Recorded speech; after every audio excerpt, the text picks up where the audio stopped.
بسم اللہ الرحمن الرحیم قال النبی صلی اللہ علیہ وسلم النکاح من سنتی فمن رغب عن سنتی فلیس منی او کما قال علیہ الصلوۃ والسلام۔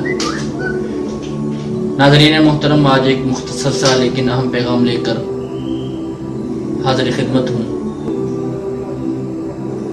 وہ مختصر سا اور اہم ترین پیغام یہ ہے کہ اگر آپ نے شادی کرنے کا ارادہ کر لیا ہے تو شادی کرنے سے پہلے دو کام لازمی کیجئے۔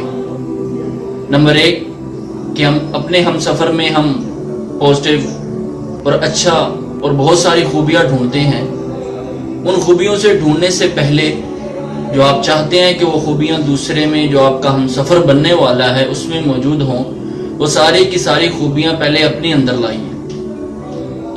جب انسان اپنے اندر وہ خوبیاں پیدا کر لے گا پھر اس کی مثل اور اس جیسا اسے دنیا میں تلاش کرنے میں کوئی دشواری نہیں ہوگی۔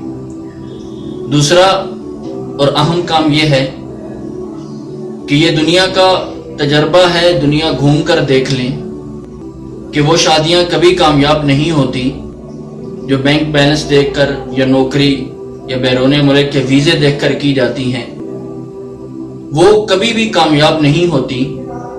اگر ہوتی بھی ہیں تو 100 میں سے کوئی 1-2، لیکن اکثر وہ بینک بیلنس اور پیسے کی خاطر کی گئی شادیاں ناکام ہو جاتی ہیں اور بہت ساری دشواریاں بنتی ہیں بعد میں۔ تو شادی کرتے وقت صرف اور صرف جو مقصود ہو، میرے اللہ کا حکم اور میرے نبی کی سنت مقصود ہو کہ ہم اللہ کی رضا کے لیے اور پیارے نبی محمد عربی صلی اللہ علیہ وسلم کی سنت ہے اس لیے شادیاں کر رہے ہیں، تو پھر آپ دیکھیں گے کہ اس شادی میں ڈھیروں برکتیں ہوں گی اور آپ کے اہل خانہ کے لیے دنیا اور آخرت کی کامیابیاں ہوں گی۔